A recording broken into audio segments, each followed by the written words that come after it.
ദൈവജന അടിമത്തത്തിൽ കിടക്കുന്നു. ഈ അടിമത്തത്തിൽ നിന്ന് ദൈവജനത്തിന് മോചനമില്ലേ? ദൈവമേ, എന്റെ ജനത്തിന്റെ ഭാവി എന്ത്?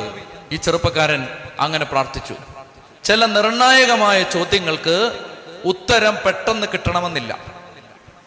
ഇപ്പൊ ദാനിയേൽ അത്രയ്ക്ക് ദൈവത്തോട് അടുത്ത് ജീവിച്ചിരുന്ന ആളാണെങ്കിലും അദ്ദേഹം ചോദിച്ചു, ദൈവമേ, ബാബിലോണിലെ അടിമത്തത്തിൽ കഴിയുന്ന ഈ ജനത്തിന്റെ ഭാവി എന്ത്?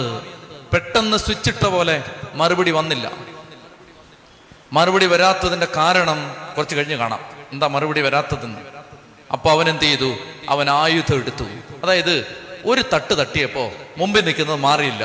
അന്നേരം അവൻ നല്ല മാരകായുധം എടുത്തിട്ട് അടിക്കാൻ തുടങ്ങി. അടി 21 അടി അടിച്ചു. എന്തെന്നറിയാമോ? 21 ദിവസത്തെ ഉപവാസം. എന്നെ നിങ്ങൾ കേട്ടോളുക. ചില പ്രതികൂലങ്ങൾ നിങ്ങളുടെ കുടുംബത്തിൽ നിന്ന് മാറുന്നില്ലെങ്കിൽ തുടങ്ങിക്കോ, ഇന്നു മുതൽ തുടങ്ങിക്കോ. 21 ദിവസത്തെ ഉപവാസം. അത് 3 നേരം ഭക്ഷണമൊന്നും ഉപേക്ഷിക്കേണ്ട. പറ്റുമെങ്കിൽ 1 നേരം ഉപേക്ഷിക്കുക. ഇനി അതും പറ്റത്തില്ലെങ്കിൽ ചില ഭക്ഷണ സാധനങ്ങൾ മാറ്റി വെക്കുക.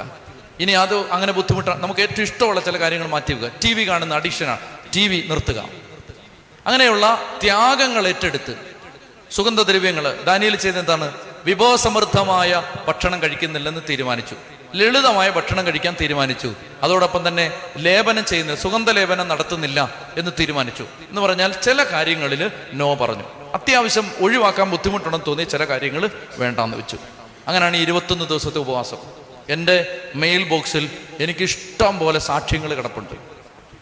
ഇഷ്ടം പോലെ ലോകത്തിൻ്റെ നാനാഭാഗത്തും ഈ സന്ദേശം കേട്ട ആളുകൾ എനിക്ക് എഴുതിയിട്ടുണ്ട്. 21 ദിവസത്തെ ഉപവാസം കൊണ്ട് കുടുംബത്തിൻ്റെ ബന്ധനമഴിഞ്ഞ അനേകം കഥകൾ. എന്താ ഇവിടെ സംഭവിക്കുന്നതെന്ന് നിങ്ങൾ മനസ്സിലാക്കിയിട്ട് ഇത് ശ്രദ്ധിക്കണം. 21 ദിവസത്തെ ഉപവാസം ആരംഭിച്ചു. 3 ആഴ്ചക്കാലത്തേക്ക്, അങ്ങനെ പറയുന്നു ദാനിയേൽ എന്ന ഞാൻ 3 ആഴ്ചക്കാലത്തേക്ക് വിലാപം ആചരിക്കുകയായിരുന്നു. 1-ാം തീയതി ആരംഭിച്ചു എന്ന് വിചാരിക്കുക. 21-നാണ് ഈ ഉപവാസം തീരുന്നത്. തുടങ്ങിയെന്നാണ് 1-ാം തീയതി, തീരുന്നെന്നാണ് 21-ാം തീയതി. ദാനിയേലായ ഞാൻ ടൈഗ്രിസ് നദിയുടെ തീരത്ത് നിൽക്കുകയായിരുന്നു. ദാനിയേൽ എഴുതുകയാണ് 21-ാം തീയതി. അപ്പൊ ഇപ്പൊ ഉപവാസം എടുത്തിട്ട് എത്രാം ദിവസമായത്? ഇത് അവസാന ദിവസമാണ്. ഉപവാസം ഇന്ന് തീരുകയാണ്. അങ്ങനെ നിൽക്കുന്ന സമയത്ത് 1-ാം ദിവസം കാണാത്ത, 2-ാം ദിവസം കാണാത്ത, 3-ാം ദിവസം കാണാത്ത, 5-ാം ദിവസം കാണാത്ത, 15-ാം ദിവസം കാണാത്ത, 20-ാം ദിവസം കാണാത്ത ഒരു വലിയ ദൂതനെ 21-ാം ദിവസം കാണുകയാണ്. മനസ്സിലായോ? അതായത് ഇത് തുടങ്ങുമ്പോൾ ഒന്നും കാണില്ല. 21 ദിവസത്തെ ഉപവാസം തുടങ്ങി. അച്ഛൻ പറഞ്ഞ പോലെ ഒന്നും നടക്കുന്നില്ലല്ലോ എന്ന് പറയരുത്. നടക്കും. ഇത് തീരട്ടെ. 4 ദിവസം കഴിഞ്ഞിട്ട് നിർത്തി പോരുത്. 1-ാം ദിവസം ഒന്നും ഒരു ദൂതനും വരത്തില്ല. ഒരു ദൂതന്റെ തൂവൽ പോലും വരത്തില്ല. കേട്ടോ? ദൂതൻ വന്നപ്പോ ദാനിയേൽ ദൂതനെ കണ്ട മാത്രയിൽ ബോധം കെട്ട് താഴെ വീണു. ദൂതനെ കണ്ടാൽ ആളുകൾ വീഴും. നമ്മൾ പരിശുദ്ധ കുർബാന പടിഞ്ഞാറോട്ട് എഴുന്നള്ളിച്ച് പ്രാർത്ഥിക്കുമ്പോഴും ഇങ്ങനെ ചങ്ക് വിരിച്ചു നിൽക്കുന്നതിന്റെ കാരണം എന്താ? നമ്മളൊരു ദൂതനെ പോയിട്ട് ദൂതന്റെ തൂവൽ പോലും ഇന്ന് വരെയും കണ്ടിട്ടില്ല. അതുകൊണ്ടാണ്. വല്ലതൊക്കെ കണ്ടാൽ നീ ഇങ്ങനൊന്നും നിൽക്കില്ല. വല്ലതൊക്കെ കണ്ടവരാരും ഇങ്ങനൊന്നും നിൽക്കില്ല. ഒന്നും കാണാത്തതിൻ്റെ നിപ്പായത്. ഈ ഒന്നും കാണാത്തതിൻ്റെ ഈ നിപ്പ്. മനസ്സിലായോ? കുർബാനയ്ക്കൊക്കെ നിൽക്കുന്ന കണ്ടില്ലേ? ഒന്നും കണ്ടിട്ടില്ല. പാവം ഒന്നും കണ്ടിട്ടില്ല. ഇവിടെ നിൽക്കുന്നേ ഉള്ളൂ ശരീരത്തിൽ. വല്ലോ കണ്ടവനെ അവൻ്റെ നിപ്പ് കണ്ടാൽ അറിയാം. മനസ്സിലായോ? വല്ലോ കണ്ടിട്ടുള്ളവനെ ഉണ്ടല്ലോ, അവൻ പ്രാർത്ഥിക്കുന്നത് കണ്ടാൽ അറിയാം. അവൻ വല്ലതൊക്കെ കണ്ടിട്ടുള്ളവനാണ്. അവന് ചുമ്മാ വഴി ചന്തയിൽ നിൽക്കുന്ന പോലെ പള്ളിക്കകത്ത് നിൽക്കാൻ പറ്റില്ല. വല്ലോ കണ്ടിട്ടുള്ളവൻ്റെ പ്രാർത്ഥന കണ്ടാൽ അറിയാം. അവൻ വല്ലോ കണ്ടിട്ടുള്ളവനാണ്. മനസ്സിലായോ? ഇന്ന് ഒത്തിരി മക്കള് ഒന്നും കാണാതെ നിൽക്കുകയാണ്. ഒന്നും കാണാതെ നിൽക്കുകയാണ്. മക്കളെ, ഇങ്ങനെ മരിക്കരുത്. മരിക്കുന്നതിന് മുമ്പ് കുർബാന പുസ്തകത്തിലെ പാട്ടിൻ്റെ മിനിമം അതിൻ്റെ അർത്ഥമെങ്കിലും മനസ്സിലാക്കിയിട്ടേ മരിക്കാം. കേട്ടോ? ചുമ്മാ മരിക്കല്ലേ, മരിക്കല്ലേ. കാരണം നിന്റെ ആത്മാവിനെ രക്ഷപ്പെടുത്താൻ പറ്റുന്ന മർമ്മങ്ങൾ ഈ പ്രാർത്ഥനയ്ക്കകത്ത് കിടപ്പുണ്ട്. അത് മനസ്സിലാക്കിയിട്ടേ മരിക്കാവൂ. ഒന്നും കാണാത്തതുകൊണ്ടാണ് നമ്മളിങ്ങനെ കൂളായിട്ട് നിൽക്കുന്നത്. അതിനിടെ 500 തവണ ഫോണും കൊണ്ട് ഓടുന്നു. ചൊത്തി പറഞ്ഞേ ഹല്ലേലൂയാ, ഹല്ലേലൂയാ. അപ്പൊ ദൂതനെ കണ്ട മാത്രയിൽ ബോധരഹിതനായി ദാനിയേൽ നിലത്ത് വീണു. അങ്ങനെ നിലത്ത് വീണപ്പോ ദൂതൻ വന്ന് ഇവനെ പിടിച്ചുയർത്തി. ഇനി എൻ്റെ പൊന്നുമക്കളെ, ശ്രദ്ധ എങ്ങോട്ട് മാറരുത്. ഇനി വളരെ പ്രധാനപ്പെട്ട കാര്യങ്ങൾ ഞാൻ പറയുകയാണ്. ഒരു ഉപവാസത്തിന്റെ മർമ്മം കിട്ടാൻ വളരെ ശ്രദ്ധിച്ചിരിക്കുക. ദൂതൻ എഴുന്നേൽപ്പിച്ചിട്ട് പറയുകയാണ്, ഏറ്റവും പ്രിയങ്കരനായ ദാനിയേലേ, ശരിയായി അറിയുന്നതിന് നീ നിന്നെ തന്നെ നിന്റെ ദൈവത്തിന്റെ മുമ്പിൽ എളിമപ്പെടുത്താൻ തുടങ്ങിയ ആദ്യത്തെ ദിവസം തന്നെ നിന്റെ പ്രാർത്ഥന കേട്ടതാണ്. ഞാൻ നിങ്ങൾക്ക് മനസ്സിലാവുന്ന ഭാഷ പറയാം. ബാബിലോണിൽ വസിക്കുന്ന നിന്റെ ജനത്തിന്റെ ഭാവി എന്താണെന്ന് മനസ്സിലാക്കാൻ വേണ്ടി നീ ഉപവാസം ആരംഭിച്ച 1-ാം തീയതി തന്നെ നിന്റെ പ്രാർത്ഥന കേട്ടതാണ്. മനസ്സിലായോ? നിനക്കുള്ള മറുപടിയുമായി ദൈവം എന്നെ അയക്കുകയും ചെയ്തു. എന്നയച്ചേ 1-ാം തീയതി. പക്ഷെ ഞാനിപ്പോ നിന്റെ അടുത്ത് വരുന്നത് എത്രാം തീയതി? 21-ാം തീയതി. എന്താ ഇത്രയും താമസിച്ചത്? ദൂതൻ പറയുകയാണ്, ശരിയായി അറിയുന്നതിന്, ബാബിലോണിലെ അടിമത്തത്തിൽ കിടക്കുന്ന ജനത്തിന്റെ ഭാവി എന്തെന്ന് മനസ്സിലാക്കുന്നതിന് നീ നിന്നെ തന്നെ എളിമപ്പെടുത്തി ഉപവാസം തുടങ്ങിയ ആദ്യത്തെ ദിവസം തന്നെ മോനെ നിന്റെ പ്രാർത്ഥന കേട്ടതാണ്. ദൈവം നിനക്കുള്ള മറുപടിയുമായി എന്നെ നിന്റെ അടുത്തേക്ക് അയച്ചു. പക്ഷെ ഞാനിപ്പോ വന്നതേ ഉള്ളൂ. അതിന്റെ കാരണം, ദാനിയേൽ ദേ ഇവിടെ നിൽക്കുന്നു. ദൈവം ദേ ഇവിടുന്നാണ്. ദൈവത്തിന്റെ ലോകം ഇവിടെ, ദാനിയേലിന്റെ ലോകം ഇവിടെ. ദാനിയേലിന്റെ മനുഷ്യലോകം, ദൈവത്തിന്റെ സ്വർഗലോകം. ഇവിടുന്ന് ഒരു ദൂതൻ റിലീസ് ചെയ്യപ്പെട്ടു. എന്തിനാണ്? ഈ ചോദ്യത്തിനുള്ള മറുപടി, ഈ പ്രശ്നത്തിനുള്ള പരിഹാരം, ഈ തകർച്ചയ്ക്കുള്ള ഉത്തരം. ദേ ഒരു ദൂതൻ വന്നു. ഓൺ ദ വേ, വരുന്ന വഴിക്ക് പേർഷ്യ രാജ്യത്തിന്റെ, ബാബുലോൺ രാജ്യത്തിന്റെ പിശാച് എന്നെ തടഞ്ഞു. മനസ്സിലാവുന്നുണ്ടോ? ഈ വഴി മധ്യേ നമ്മൾ വായിക്കുന്നുണ്ട്, സഭയുടെ, സുറിയാനി സഭയുടെ ശവസംസ്കാര ശുശ്രൂഷയിൽ എണ്ണയൊഴിക്കുമ്പോഴുള്ള പ്രാർത്ഥന, അന്തരീക്ഷത്തിൽ പതിയിരിക്കുന്ന ദുഷ്ടാരൂപികളാൽ ഇവൻ പിടിക്കപ്പെടാതിരിക്കാൻ എണ്ണയൊഴിക്കുന്നു എന്നാണ് പറയുന്നത്. അത് ഈ സംഭവമാണ്. അതായത് ഒരു പൈശാചിക ലോകമുണ്ട്. പൈശാചിക ലോകം. ദൈവത്തിൻ്റെ സ്വർഗത്തിനും മനുഷ്യന്റെ ഭൂമിക്കും ഇടയിൽ ഒരു പൈശാചിക ലോകമുണ്ട്. നിങ്ങൾ വിശ്വസിച്ചാലും ഇല്ലെങ്കിലും ഉണ്ട്. സഭയുടെ ആരാധനക്രമം ശ്രദ്ധിച്ച് വായിച്ചാൽ മതി. ഉണ്ടെന്ന് ഒത്തിരി സൂചനകൾ ആരാധനയിലും ഉണ്ട്, ബൈബിളിലും ഉണ്ട്. അപ്പൊ എന്താ സംഭവിക്കുന്നേ? വളരെ ശ്രദ്ധയോടെ കേട്ടോണം. നമ്മൾ ദൈവത്തെ വിളിക്കുകയാണ്, പ്രാർത്ഥിക്കുകയാണ്, അനേക നാളുകളായിട്ട് അനേക വിഷയങ്ങൾ പ്രാർത്ഥിക്കുകയാണ്. ദൈവത്തിന് നമ്മളെ സഹായിക്കണമെന്നുണ്ട്. പക്ഷെ പ്രിയപ്പെട്ട സഹോദരങ്ങളെ, ഇതിനിടയ്ക്ക് കുറെ ആളുകൾ നിൽപ്പുണ്ട്. ഇനി എന്തുകൊണ്ട് ഇവരിവിടെ നിന്നു എന്നതിന് വേറെ ഉത്തരവാണ്. അത് പറയാൻ ഇപ്പൊ സമയമില്ല. ഈ ദേശത്തിന്റെ അരൂപി ഇങ്ങനെ നിൽക്കുകയാണ്. അങ്ങനെ നിൽക്കുമ്പോൾ ഇവിടെ ഒരുത്തൻ 21 ദിവസം മുട്ടുകുത്തി ഉപവസിച്ച് പ്രാർത്ഥിച്ചപ്പോ അവിടുന്ന് വേറൊരു ദൂതൻ റിലീസ് ചെയ്യപ്പെട്ടു. ആ ദൂതന്റെ പേരാണ് മീഖായേൽ. മീഖായേൽ വന്ന് ഈ പിശാചുമായി യുദ്ധം ചെയ്യുന്ന സമയത്ത് മറ്റേ ദൂതൻ ഈ വഴി ഇങ്ങ് പോരുന്നു. ചെത്തി പറഞ്ഞേ ഹല്ലേലൂയാ. മനസ്സിലാവുന്നുണ്ടോ? അതായത് എന്താ വീട്ടിലോട്ട് ദൂതൻ വരാത്തതെന്നറിയാമോ? ഇവിടെ തടസ്സം നിൽക്കുകയാണ്. എന്താ ഈ തടസ്സം മാറാത്തത്? ഇവിടെ ആരും ഉപവസിക്കാനില്ല. ഇവിടെ ആരും ഇല്ലെന്ന് ഉപവസിക്കാനൊന്നും. ആരും ഉപവസിക്കുന്നു? 4 നേരം കഴിച്ചിട്ട് നമുക്ക് തൃപ്തിയില്ല. അതുകൊണ്ട് സഭയിലേക്ക് വരേണ്ട ദൂതന്മാർ, ഇടവകയിലേക്ക് വരേണ്ട ദൂതന്മാർ, വീട്ടിലേക്ക് വരേണ്ട ദൂതന്മാർ, മക്കളിലേക്ക് വരേണ്ട ദൂതന്മാർ,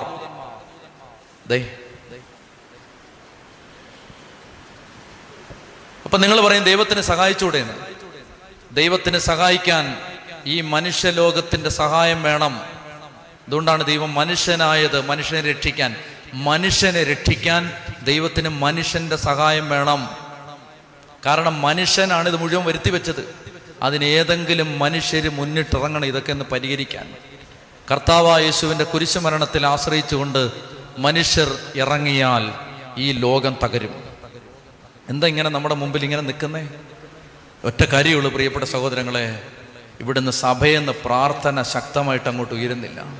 പ്രായശ്ചിത്തം, പരിഹാരം, ഉപവാസം ഇതൊരു ഇടവകയിൽ നിന്ന് ഉയരുന്നതനുസരിച്ച് ആ ദേശത്തിന്റെ കെട്ടഴിയാൻ തുടങ്ങും. നമ്മൾ എത്ര കോടി മുടക്കി പെരുന്നാൾ നടത്തിയാലും ഇവരുടെ എണ്ണം കൂടത്തേ ഉള്ളൂ. പെരുന്നാൾ തുടങ്ങുമ്പോൾ, കൊടിയേറ്റ് തുടങ്ങുമ്പോൾ നരകത്തിൽ ചെണ്ടയടി ആഘോഷമാണ്. അവരും അവിടെ പെരുന്നാൾ തുടങ്ങും. കാരണം ഇത് കഴിയുമ്പോൾ 500 എണ്ണത്തെ കൂടി ഇവന് കിട്ടും. എന്നാൽ ഇടവകയിൽ ഉപവാസം തുടങ്ങുമ്പോൾ ഈ നരകലോകം കിടുകിട്ടാ വിറയ്ക്കാൻ തുടങ്ങും. നിങ്ങളുടെ മക്കളുടെ ഭാവി അത് തീരുമാനിക്കും. നിങ്ങൾക്ക് എന്ത് വേണമെന്ന് നിങ്ങൾ തീരുമാനിച്ചു കൊടുക്കുക. പ്രിയപ്പെട്ട സഹോദരൻ, തിരുനാൾ നടത്തണമെന്നല്ല ഞാൻ പറയുന്നത്. അതായത് ഒരു ഇടവകയിൽ ഒന്നാമത് നടക്കേണ്ടത് ദൈവാരാധനയും പരിഹാര പ്രവൃത്തികളുമാണ്. അതൊരു പള്ളിക്കകത്ത് അത് നടന്നാൽ ആ ദേശത്തിൻ്റെ കെട്ടഴിയും. എന്നാൽ അത് എവിടെ ഒരു പള്ളിയിൽ അത് കുറയുന്നു, ബാക്കി പരിപാടികൾ കൂടുന്നതനുസരിച്ച് ദൈവജനത്തിന്റെ കെട്ടുമുറുകും. ശ്രദ്ധിച്ച് കേട്ടുകൊള്ളുക. ദാനിയേലിനോട് ദൂതൻ പറയുകയാണ്, ദാനിയേലെ, 1-ാം ദിവസം തന്നെ ഞാൻ റിലീസ് ചെയ്യപ്പെട്ടു.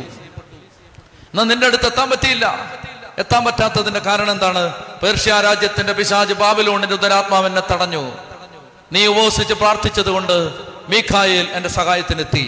മീഖായേലിനെ അവനോട് യുദ്ധം ചെയ്യാൻ വിട്ടിട്ട് ഞാനിതാ നിന്നോട് ഈ വിവരം പറയാൻ വന്നിരിക്കുകയാണ് എന്ന് പറഞ്ഞിട്ടാണ് ബാക്കി കാര്യങ്ങൾ പറയുന്നത്.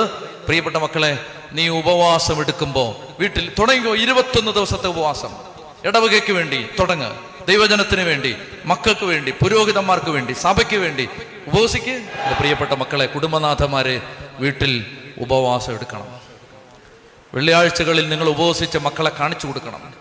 കുഞ്ഞുങ്ങളെ ചെറിയ പ്രായം മുതലേ ഉപവാസം എടുക്കാൻ പഠിപ്പിക്കണം. നോമ്പ്, കുമ്പിടിയിൽ, നമസ്കാരം, പ്രാർത്ഥന, ഇതിൻ്റെ വില എന്താണെന്ന് സഭാ പിതാക്കന്മാർ, പ്രത്യേകിച്ച് നമുക്കൊരു കാര്യത്തിൽ അഭിമാനിക്കാം, ഒത്തിരി പരിത്യാഗവും പ്രായച്ചിത്വവും ചെയ്യാൻ സാധ്യതയുള്ളൊരു സഭയിലെ മക്കളാണ് നമ്മൾ. അതിനുള്ള സൗകര്യം സഭയിലുണ്ട്. ചെയ്യണം. അത് ചെയ്ത് ജനത്തിൻ്റെ ബന്ധനം അഴിയണം. അപ്പോൾ അതുകൊണ്ട് ദൈവം നമ്മളെ ഇന്ന് വിളിച്ചിരിക്കുന്നത് നമ്മൾ സുഖിക്കാനുള്ള സന്തോഷ വാർത്ത പറയാനല്ല, സഹിക്കാൻ ദൈവത്തിന് ഒരു കൂട്ടം ആളുകളെ വേണം. സഹിക്കാൻ, കഷ്ടപ്പെടാൻ, ത്യാഗം ചെയ്യാൻ, വേദനിക്കാൻ. നമുക്ക് സൂഹിച്ചാൽ മതിയോ? നമുക്ക് തിന്നു കുടിച്ചങ്ങ് ജീവിച്ചാൽ മതിയോ? ദൈവം നമ്മളിൽ നിന്ന് പ്രതീക്ഷിക്കും, ദൈവമക്കളിൽ നിന്ന് പ്രതീക്ഷിക്കുന്നത് പരിത്യാഗത്തിൻ്റെ, പ്രായച്ചിത്തത്തിൻ്റെ, പശ്ചാത്താപത്തിൻ്റെ ജീവിതമാണ്. ഇത് ദൈവജനം ചെയ്താൽ ദേശത്തതിൻ്റെ മാറ്റം വരും. അല്ലെങ്കിൽ ഉണ്ടല്ലോ, സാത്താനിട്ടമ്മാനാടും. നമ്മളീ പോകേണ്ട വഴിക്കല്ല പോകുന്നത് എന്ന് ദൈവം നമുക്ക് കാലാന്തരത്തിൽ തെളിയിച്ചു തരും. എനിക്ക് ഉപവസിക്കണം. നിങ്ങളങ്ങനെ ഒരു തീരുമാനം എടുത്തു എന്ന് ഞാൻ വിശ്വസിക്കുകയാണ്. എനിക്ക് ഉപവസിക്കണം. പ്രിയപ്പെട്ടവരെ, നമുക്ക് ഉപവാസം എടുത്ത് പ്രാർത്ഥിക്കണം. 21 ദിവസം കർത്താവ് പറഞ്ഞു, നിങ്ങൾ ആർത്ത് വിളിച്ചില്ലെങ്കിൽ ഈ കല്ലുകൾ ആർത്ത് വിളിക്കും. വലിയ സംവിധാനങ്ങൾ കിട്ടിയ നമ്മൾ, വലിയ സംവിധാനം. നിങ്ങൾ ആലോചിച്ച് നോക്കണം. കേരളം മുഴുവനോടും ഒറ്റ രാത്രി കൊണ്ട് സുവിശേഷം പറയാൻ പറ്റിയ സംവിധാനങ്ങൾ കേരള സഭയ്ക്കുണ്ട്. സംശയമുണ്ടോ? ഒറ്റ രാത്രി കൊണ്ട്. ഇന്ന് നമ്മളിവിടെ സംസാരിച്ചുകൊണ്ട് നിൽക്കുമ്പോൾ ഒരു ദൂതൻ പ്രത്യക്ഷപ്പെട്ട് പറയുകയാണ്, നാളെ ഈശോ വരും എന്ന് പറഞ്ഞാൽ ഇന്ന് രാത്രി വൈകിട്ട് 5 മണിക്ക് തുടങ്ങിയാൽ നാളെ വെളുപ്പിന് 5 മണിക്ക് മുമ്പ് കേരളം മുഴുവനോട് സുവിശേഷം പറയാൻ പറ്റിയ റിസോഴ്സസ് കേരള സഭയ്ക്കുണ്ട്. പക്ഷെ അതിൽ എത്ര സംവിധാനങ്ങൾ സുവിശേഷത്തിന് വേണ്ടി നമ്മൾ ഉപയോഗിച്ചിട്ടുണ്ട്? അതിൽ എത്ര സംവിധാനം. ഞാനൊരു പ്രത്യേക സഭയുടെ കാര്യം മാത്രമല്ല പറയുന്നത്, ഞങ്ങളും നിങ്ങളും, നമ്മുടെ സ്കൂളുകൾ, ആശുപത്രികൾ, സംവിധാനങ്ങൾ, അതിൽ എത്ര എണ്ണം സുവിശേഷത്തിന് വേണ്ടി നമ്മൾ ഉപയോഗിച്ചിട്ടുണ്ട്. പ്രിയപ്പെട്ട മക്കളെ, വരും കാലങ്ങളിൽ ഇതെല്ലാം നമ്മളെ വിചാരണ ചെയ്യും. ദൈവം നമ്മളോട് ഇതിനെല്ലാം കണക്ക് ചോദിക്കും. ദേശത്തിൻ്റെ കാവൽക്കാരായി ദൈവം നമ്മളെ നിയമിച്ചിട്ട് നമ്മൾ നമ്മുടെ ഉത്തരവാദിത്തങ്ങൾ ചെയ്തില്ല. നമുക്ക് തുടങ്ങാൻ. പ്രിയപ്പെട്ട മക്കളെ, ഒന്നാമത് നമ്മൾ എടുക്കുന്ന മാരകായുധമാണ് ഉപവാസം. ഉപവസിക്കാം. നമുക്ക് നമ്മുടെ മക്കൾക്ക് വേണ്ടി മാത്രമല്ല, നമുക്ക് ഈ ദേശത്തിന് വേണ്ടി ഉപവസിക്കണം. ദേശത്തിന് വേണ്ടി ഉപവസിച്ച് പ്രാർത്ഥിക്കണം. ഒക്കൽഹോമ, ഞാൻ ഇവിടെ വന്നപ്പോൾ അച്ഛനോട് പറയുമായിരുന്നു, ഒക്കൽഹോമ എന്ന് പറയുന്ന സ്ഥലത്ത് ചെല്ലുമ്പോൾ, അമേരിക്കയിൽ ആ സ്ഥലത്തിൻ്റെ പ്രത്യേകത, അവിടെ സാത്താൻ സേവക്കാരുടെ ക്ഷേത്രമുള്ള സ്ഥലമാണത്. ഒക്കൽഹോമയിൽ ആ സ്ഥലത്ത് ശുശ്രൂഷ ചെയ്യുന്ന സമയത്ത് ക്നാനായ യാക്കോബായ പള്ളിയിലാണ് ഞാൻ ധ്യാനം നടത്തിയത്. അവിടെ ആ പള്ളിയിൽ 3 ചെറുപ്പക്കാർ മാസങ്ങളോളം, ദൈവമേ ഈ ദേവാലയത്തിൽ ഒരു ധ്യാനം നടത്താൻ സംവിധാനം ഉണ്ടാവണമേ എന്ന് മുട്ടുമ്മയിൽ നിന്ന് കരഞ്ഞതിൻ്റെ ഫലമായിട്ടാണ് അവിടെ ഞങ്ങൾ ധ്യാനം നടത്താൻ ചെല്ലുന്നത്. ആ ചെറുപ്പക്കാർ പറഞ്ഞു, അച്ഛാ, ഞങ്ങളിരുന്ന് പ്രാർത്ഥിക്കുന്ന കത്തോലിക്ക സഭയുടെ ഒരു ആരാധന ചാപ്പലുണ്ട്. അപ്പം അവിടെ ആരും അധികം പേര് വരാത്ത സ്ഥലമായതുകൊണ്ട് ഇതുങ്ങൾക്ക് പോയിരുന്ന് പ്രാർത്ഥിക്കാനും ദൈവത്തെ വിളിക്കാനും സംവിധാനം ഉള്ളതുകൊണ്ട് അവരവിടെ പോയിരുന്ന് പ്രാർത്ഥിക്കും. അവർ പറഞ്ഞ, അച്ഛാ, ആ ആരാധനാ ചാപ്പല് ഒരു അബോർഷൻ ക്ലിനിക്കായിരുന്നു. ഇന്ത്യക്കാരനായ ഒരു ഡോക്ടർ 10,000 കുഞ്ഞുങ്ങളെ കൊന്നുകളഞ്ഞ അബോർഷൻ ക്ലിനിക്കായിരുന്നു അത്. ആ അബോർഷൻ ക്ലിനിക്കിൻ്റെ മുമ്പിൽ ഒരച്ഛനും ഒരു ചെറുപ്പക്കാരനും കൂടി പരിശുദ്ധ കന്യകാമാതാവിൻ്റെ മാധ്യസ്ഥ അപേക്ഷിച്ചും പരിശുദ്ധ കുർബാനയുടെ ശക്തിയിൽ ആശ്രയിച്ചും അവിടെ തണുപ്പത്തും ചൂടത്തും നിന്ന് അബോർഷൻ ക്ലിനിക്കിൻ്റെ മുമ്പിൽ ഓരോ ദിവസവും കുറച്ച് സമയം കണ്ടെത്തി അതിൻ്റെ മുമ്പിൽ വന്നു നിന്ന് പ്രാർത്ഥിക്കാൻ തുടങ്ങി, ഉപവസിക്കാൻ തുടങ്ങി, പ്രാർത്ഥിക്കാൻ തുടങ്ങി. ഏതാനും മാസങ്ങൾ കഴിഞ്ഞു. കാണുന്നവരെല്ലാം കളിയാക്കി. ഏതാനും മാസങ്ങൾ കഴിഞ്ഞു. ഇയാൾ അബോർഷൻ ക്ലിനിക്ക് മാത്രമല്ല നടത്തിയിരുന്നത്, അയാൾ മറ്റു പല കുറ്റകൃത്യങ്ങളും ചെയ്തിരുന്നു. ഒരു കേസിൽ അയാളെ പോലീസ് അറസ്റ്റ് ചെയ്തു. അയാളുടെ സ്ഥാപനം വിൽക്കാൻ ഇടയായി. അത് വിറ്റപ്പോൾ, അത് വിൽപ്പനയ്ക്ക് വെച്ചപ്പോൾ സഭയത് വാങ്ങിച്ചു. സഭയത് അബോർഷൻ ക്ലിനിക്ക് മാറ്റി ആരാധനാ ചാപ്പലാക്കി. ചൊല്ലി പറഞ്ഞേ ഹല്ലേലൂയാ. പ്രിയപ്പെട്ട സഹോദരങ്ങളെ, ദേശത്തെ തിന്മ അടച്ചു പൂട്ടേണ്ടത് ദൈവമക്കൾ കൈ ഉയർത്തുമ്പോഴാണ്. ദേശത്ത് തിന്മ വരികയത് എന്തുകൊണ്ട്? ദൈവമക്കൾ ഉദാസീനമായിട്ട് ഞായറാഴ്ച വന്നു, ഒരു കുർബാനയ്ക്ക് ഇങ്ങനെ നിന്നു, പറ്റുമെങ്കിൽ കുമ്പസാരിച്ചു, കുർബാന സ്വീകരിച്ചു, പോയി. ദൈവമക്കളുടെ ഡ്യൂട്ടി കഴിഞ്ഞു. പോരാ മക്കളെ, ഇനിയുള്ള കാലത്ത് ഇനി തീക്കളിയുടെ കാലമാണ്. ഇനി ഇതൊന്നും പോരാ. ഇനി ഈ പൊട്ടാസ് പൊട്ടിച്ചാലൊന്നും പറ്റില്ല. ഇനി ആറ്റം ബോംബിടേണ്ട കാലമാണ്. സൂക്ഷിച്ചു വെച്ച സകല വജ്രായുധങ്ങളും പുറത്തെടുക്കേണ്ട സമയമാണ്. ഇനി അവസാന റൗണ്ട് പോരാട്ടം നടക്കാൻ പോവാണ്. ഇനി നിന്റെ സകല ആയുധങ്ങളും പുറത്തെടുത്തോണം. അതിലെ ഒന്നാമത്തെ മാരകായുധമാണ് ഉപവാസം, ഭക്ഷണം, ഉറക്കം, സെക്സ്, ശരീരത്തിൻ്റെ 3 സുഖങ്ങൾ. ഇത് എവിടെ ഒരാൾ ബലി കഴിക്കുന്നോ അവിടെ ദൂതന്മാരിറങ്ങും. പ്രിയപ്പെട്ട സഹോദരങ്ങളെ, ഞാൻ പറഞ്ഞു വരുന്നത് നീ വർഷം മുഴുവൻ പട്ടിണി കിടക്കാനല്ല, പക്ഷെ നമുക്ക് ഉപവാസത്തിൻ്റെ ദിവസങ്ങൾ വീട്ടിലുണ്ടാവണം. മക്കളെ, ഇന്ന് ഉപവാസ മക്കളെ പറയണം.